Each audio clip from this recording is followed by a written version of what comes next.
Toyota is screwing customers, whether it's cheating on the most recent crash tests, whether it's producing engines now that are now blowing apart, and in fact, whether they're pumping up market adjustment fees. This whole vortex and collection of lies, disparities, and cutting corners on quality issues means that many of the top players over at Toyota want the chairman gone. Interestingly enough, after picking up my young son yesterday from school, we were driving home and he was telling me that he had heard in a roundabout way that Toyota had actually failed some crash tests. It begged the question that I actually had. Well, if they're failing crash tests and cars are on the street, where's the teeth? Is there no accountability for manufacturers that fail a crash test and still put production vehicles on the roads? Where's the accountability? Where's the safety margins? Do customers even know about this? And what is Toyota going to do about this whole problem? Are we okay with living with these vehicles that possibly are substandard? Maybe produce output numbers that are lower than they actually advertise? Nobody's really fine with that. The problem is a lot of this is bubbling to the surface. But firstly, let's start with some of the quality issues that we've been hearing about. And it begs the question, where is Toyota headed? Is the quality going down the proverbial toilet? Now, specifically where we're hearing about the 3.4 liter twin turbo V6s that have been blowing up engines left, right, and center. What's going on there? Well, a lot of customers are asking, what's happening with my engine? Well, there's been YouTubers digging into this, and while the quality control department over at Toyota has been digging in trying to understand where these failures are coming from, the most recent news is that a lot of these failures are coming now. It's been flushed out finally that there's been a lack of flushing. And allegedly, there's been extra particulate and metal filings that have been floating around in the bottom of the engine. This is all starting to sound very familiar. Kia and Hyundai, for example, where they also had a lot of the extra filings make it around, lock up in the rod bearings, and resulted in hot spots and catastrophic engine failures.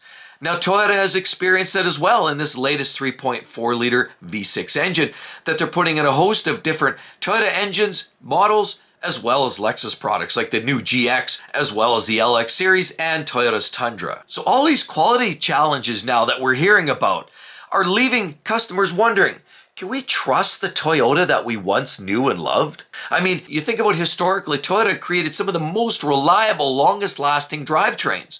Think about the 4.6 liter V8s. Think about the 5.7 liter V8s and the Tundras, as well as many Lexus models and Land Cruisers. We also think about the infamously and famously reliable 3.5 liter V6, naturally aspirated, that they put in a whole host of different models and kept that in production for many years because of its long-lasting durability. The 2.5 liter naturally aspirated four-cylinder has been a staple in many drivetrains and continues to be. Some of their most reliable engines known to mankind exist in Toyota vehicles. And so customers started to grow this lull of security and this assumption that Toyota was doing them right, creating products that were good for the customers, good for reputation, and good for business. But things have been changing, it feels, at least from my perception.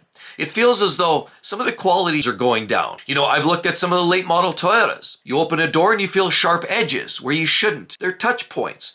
So it begs the question, how much quality is actually embedded in a lot of these modern day Toyotas? It feels like things are changing. And with new leadership at the helm, it also asks a few other questions. But we'll get into that. And recently, I did a little trip into a local Toyota dealership. And I walked in there, inquired about the new latest and greatest RAV4 Prime. And they said, well, generally there's a big long waiting list for them. And they're very hard to get. And people are paying top dollar. But then I asked myself, okay, I mean, it's a Toyota, it's a RAV4. At the end of the day, it's a small SUV. So then I went on with the conversation and I asked Buddy if he knew of how long. And he said, well, actually, we have one in the back. A customer is still waiting to confirm that he wanted it. We ordered it in for him, but it's sitting there. And if you're interested, we'd be more than willing to show it to you and possibly sell it to you. I said, well, let me see the build sheet on it. So he prints it off, sends it. MSRP, it's a full load XLE, but this RAV4 Prime has all the nice bling and updates on it. Had the beautiful pearlescent paint on it. A gorgeous unit, plug-in hybrid, very sought after and popular. But he said, well, here's the sticker. And then he had almost $12,000 worth of add-ons. But I said, what are these add-ons? I look at it, it's nothing more than paint protection film and undercoating. And I said, there's no way can I possibly spend an extra $11,000, $12,000 on PPF. I said, I'll just go down the road. I mean, can you take that off or do something different? And he said, well, that's our only place to make any money. And we can't talk about market adjustment fees. It's kind of it's a dirty word in the business now. So we have to do this. And I have to be open and frank that we're going to charge you $11,000, $12,000 for paint protection film. And I basically walked away. So it's starting to tell me that a lot of these manufacturers seem to be starting to go down a path of some of the deviants, some of the lower levels, some of those manufacturers we've historically known have rode under the line of integrity. Now, I hope I don't have to say that about in Toyota, because we even bought a late model Toyota Camry.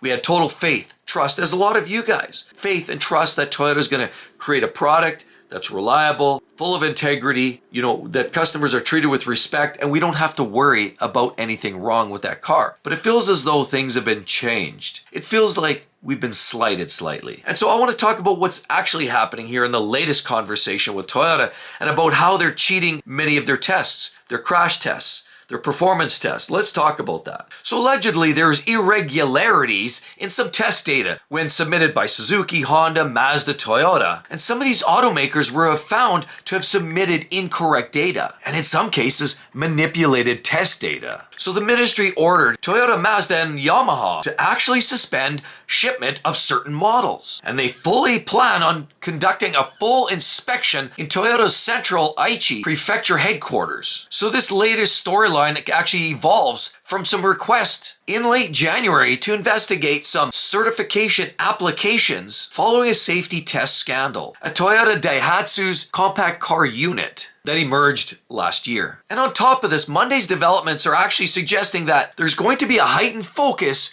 in the next general meeting that brings to light by advisory firms Institutional Shareholder Services and Glass Lewis have actually suggested the shareholders vote against re-electing Akio Toyoda as chairman of the meeting. And Toyota's grandson of the original founder was actually quoted as saying, as the person in charge of the Toyota Group, I would like to sincerely apologize to our customers, to our car fans, and all the stakeholders for this. He openly admitted that many of these cars didn't go through the correct certification process before it was shipped out to the roadways. To make matters worse, a lot of these automotive industries have already developed a bit of a reputation, and as a result, a lot of government officials and regulators have lost faith in the overall automotive industry. And Yoshimasa Hayashi, Japan's top government spokesperson, called this misconduct regrettable. Allegedly, Toyota said its wrongdoings evolved from a collection of tests from 2014, 2015, 2020, and some of the affected models were Corolla Fielder, the Corolla Axio, and the Yaris Cross. There was also even some discontinued models and a Lexus unit as well in that mix. Toyota has also said it's further investigating issues related to fuel efficiency as well as emissions.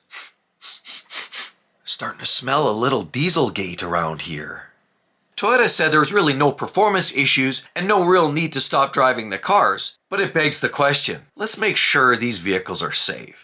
Because of a lot of this rhetoric and news, unfortunately Toyota shares dropped 1.8% and underperforming a 0.9% gain in the Topics Index. Now allegedly, when you're talking about one manufacturer in one small country, then you're probably going to bring in the vortex of despair when there's multiple organizations mixed up in the same kind of catastrophe. And as a result, Suzuki and even Mazda are included in this. Can't forget Honda, they also have stakes in this game. As a result, believe it or not, Mazda suspended shipments of the Roadster RF sports car as well as the Mazda 2 hatchback. This all came about with Mazda making modifications to some of the software and had modified engine control software test results. And upon much further digging and going down that proverbial rabbit hole, it was also found that a couple of models were now that discontinued. For example, the Atenza and Excella models were actually tampered during test procedures by using a timer to actually set off those airbags during some of the frontal collision tests, instead of actually relying on the onboard sensor system to activate the bags in the event of an incident. So on that note, Yamaha actually halted the sales of their motorcycles, and Mazda shares dropped 3.3%. And Honda fibbed on some previous models on noise levels, on torque levels, of a couple versions like the Odyssey and the Honda Accords from previous. So it's slightly disappointing to hear that one of our most trusted manufacturers in history is starting to resort to some alleged shady practices. And while Hondas, Toyotas, Mazdas all rank very high in terms of overall reliability, it begs the question, how accurate are those results too? And it really starts to blow the top off on the whole rating and quality system of the automotive industry. I mean, who even thought a BMW would rank above a Honda in terms of overall reliability? But allegedly, there's reporters and there's rankings out there that actually state that fact. The bigger issue here is the trust, the faith that consumers often had in one of the most trustworthy manufacturers on the planet is now dashed. People can no longer directly assume the truth is in front of them. And all of this in the midst of these cost of living crisis means that if people want to spend on a vehicle that they know they're putting their hard-earned dollars in, they know they're going to get a quality product that's not going to break down, it's going to last a long time, and they know that they're not going to have the wool pulled over their eyes. A lot of people know that, in the world of some of those shady dealers, which we talk about today, that Toyota was one of those trustworthy manufacturers that you could go to if you were not sure about what else to buy. Because if people are working hard for their dollars,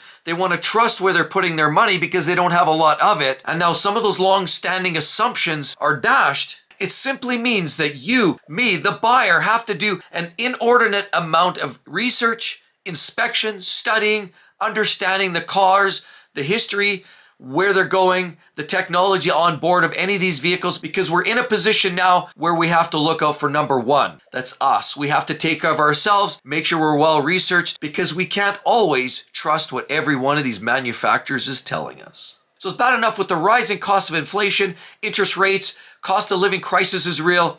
Right there, you want to see that one. And drivers really can't afford to drive cars, trucks, SUVs anymore. People are reacting to this cost of living crisis. Hope to see each and every one of you in the next one. We'll see you real soon. Bye-bye.